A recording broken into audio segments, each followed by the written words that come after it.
God of வார் கேமை base பண்ணி Amazon ஒரு 2 சீசன் டிவி சீரிஸை கொண்டு வரலாம் அப்படின்னு பிளான் பண்ணாங்க. அதுக்கான ஷூட்டிங்குமே நடந்துகிட்டு இருந்துச்சு. இந்த காட் ஆஃப் வார் டிவி சீரிஸ்ல கிரேட்டோஸா நடிச்சுக்கிட்டு இருந்த ஆக்டர் ரைன் பஸ்டுக்கு ஒரு மிகப்பெரிய அடி. ஷூட்டிங் நடந்த சமயத்துல அவருடைய மசில் டேர் ஆயிடுச்சு. அதனால ரைன் பஸ்ட் ஷூட்டிங்ல இருந்து விலகிட்டாருங்க.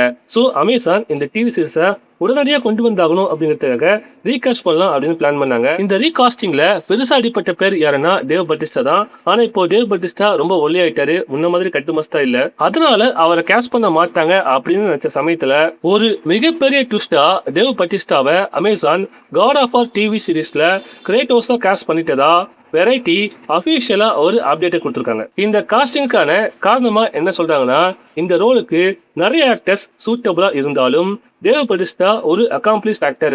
அது மட்டும் இல்லாம அந்த ரோலுக்கு அவரால் சீக்கிரமா ரெடியாக முடியும்.